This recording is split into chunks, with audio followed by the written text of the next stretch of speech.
Students, I am R.S. Jangir. Today I am going to teach you the present perfect tense. आज हम बात कर रहे हैं प्रेजेंट परफेक्ट टेंस की. Welcome to my channel Triveni study circle Jaipur. Present perfect tense की आज हम बात कर रहे हैं.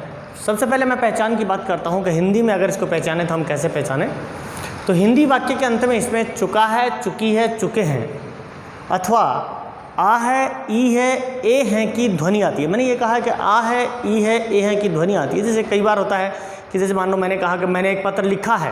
अब यहाँ पर कहीं चुका है शब्द नहीं है, तो इसलिए वहाँ पर इस प्रकार की अगर ध्वनि आ रही है यानी जो काम पूरा हो चुका है अब तक जब हम बात कर रहे हैं उस समय तक, तो उसमें प्रेजेंट परफेक्ट टेंस होता है. जहाँ तक हेल्पिंग वर्ब की बात करें तो इस हेल्पिंग वर्ब होती है इसमें हैज़ और हैव. हैज़ का प्रयोग करते हैं ही, सी, इट और एक वचन कर्ता के साथ, और हैव का प्रयोग करते हैं आई, वी, यू, दे तथा बहुवचन कर्ता के साथ. यानी जो प्लूरल सब्जेक्ट होता है उसके साथ में हैव का प्रयोग करते हैं और सिंगुलर सब्जेक्ट होता है उसमें किसका प्रयोग करते हैं, हैज़ का प्रयोग करते हैं. तीसरी प्रमुख बात जो इसमें है वो है कि इसमें वर्ब की थर्ड फॉर्म का प्रयोग करते हैं. अब हम बात करते हैं कि इसको सेंटेंस कैसे बनाएंगे. तो सबसे पहले हम बात करते हैं अफर्मेटिव सेंटेंस की. अफर्मेटिव सेंटेंस का मतलब है सकारात्मक वाक्य.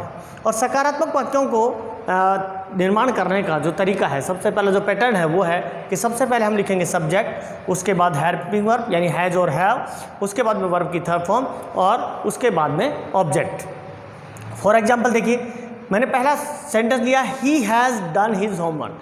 उसने अपना गृह कार्य कर लिया. उसने के लिए भी क्या लिखेंगे अपन, ही या सी. उसने अपना गृह कार्य कर लिया है, यानी या तो यूँ कह दें या यूँ कह दें कि वह अपना गृह कार्य कर चुका है, एक ही बात है. तो ही के साथ अपने क्या लगाया, हैज़ लगा दिया, और डू की थर्ड फॉर्म हो गई डन. तो he has done his homework. दूसरा है she has failed in the examination. वह परीक्षा में अनुत्तीर्ण हो गई है. वह परीक्षा में अनुत्तीर्ण हो गई है. तो सी के साथ भी क्या लगा दिया अपन ने, हैज़, और फेल की थर्ड फॉर्म हो गई फेल्ड. तो she has failed in the examination. तीसरा वाक्य मैंने लिया है कि I have finished my work. मैंने अपना कार्य समाप्त कर लिया. तो मैंने के लिए माई नहीं होगा, मैंने के लिए भी क्या होगा, आई होगा, और आई के साथ क्या लगाएंगे अपन, हेल्पिंग वर्ब हैव. तो आई हैव और फिनिश की थर्ड फॉर्म हो गई फिनिश्ड. तो आई हैव फिनिश्ड माई वर्क. मैंने अपना काम समाप्त कर लिया है. फोर्थ सेंटेंस लिया है we have won the match. हम मैच जीत चुके हैं या हमने मैच जीत लिया है. तो we have won the match. We के साथ हमने किसका यूज किया, हेल्पिंग वर्ब आएगी हैव, और विन की थर्ड फॉर्म होती है वॉन. विन की तीन फॉर्म होते हैं विन, वॉन, वॉन. तो थर्ड फॉर्म हो गई वॉन द मैच. हमने मैच जीत लिया है या हम मैच जीत चुके हैं. अब बात करते हैं निगेटिव सेंटेंस की. निगेटिव सेंटेंस नकारात्मक वाक्य हम कैसे बनाएंगे. तो जैसे पहले के वीडियोज़ में हमने देखा है कि सबसे पहले वही सब्जेक्ट आएगा, उसके बाद हेल्पिंग वर्ब आएगी, उसके बाद नॉट आएगा, फिर वर्ब की थर्ड फॉर्म आएगी और उसके बाद ऑब्जेक्ट आएगा. ये इसका पैटर्न होता है. फॉर एग्जांपल देखिए, Manisha has not written a book. Manisha जो है एक पुस्तक नहीं लिख चुकी है या मनीषा ने एक पुस्तक नहीं लिखी है. तो यहाँ पर देखिए रिटन में एक चीज़ ज़रूर ध्यान में रखें, कई बार आप गलती करते हैं. रिटन में डबल टी हो जाता है, यानी राइटिंग में सिंगल टी होता है, उसके साथ आई लगाते हैं तब, लेकिन रिटन शब्द लिखते हैं तब डबल टी का यूज करते हैं. तो she has not written, Manisha has not written a book. Manisha ने एक पुस्तक नहीं लिखी है या मनीषा एक पुस्तक नहीं लिख चुकी है. I have not finished my work.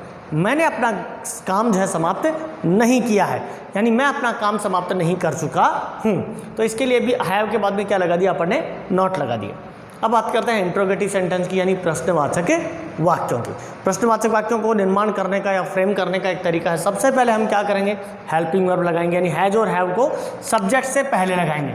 Subject से पहले हैव और हैव आ गया, उसके बाद वर्ब की थर्ड फॉर्म लिखेंगे और उसके बाद ऑब्जेक्ट, और अंत में वही प्रश्नवाचक चिन्ह यानी साइन ऑफ इंट्रोगेशन का यूज करेंगे. फॉर एग्जाम्पल देखिए, हैज़ सी. अब देखिए सी यहाँ पर सब्जेक्ट है. Has she failed in the examination. क्या वह परीक्षा में अनुत्तीर्ण हो गई है. तो सी से पहले अपन ने क्या लगा दिया, हैज़ लगा दिया.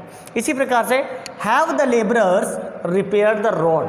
क्या मजदूरों ने रोड की मरम्मत कर दी है या मजदूर रोड की मरम्मत कर चुके हैं. तो यहाँ पर देखिए द लेबरर सब्जेक्ट था, सब्जेक्ट से पहले अपन ने क्या लगा दिया, क्योंकि लेबरर्स जो है वो प्लूरल है और लेबरर्स प्लूरल है, तो यहाँ पर क्या यूज़ कर दिया अपन ने, हैव का यूज़ कर लिया. और अंत में प्रश्नवाचक चिन्ह लगा दिया। अब आता है इंट्रोगेटिव नेगेटिव सेंटेंस, यानी प्रश्नवाचक नकारात्मक वाक्य। सबसे पहले हम यूज करते हैं हेल्पिंग वर्ब, वही पैटर्न है, उसके बाद सब्जेक्ट, उसके बाद नॉट, और उसके बाद में वर्ब की थर्ड फॉर्म, उसके बाद ऑब्जेक्ट, और उसके बाद में प्रश्नवाचक चिन्ह।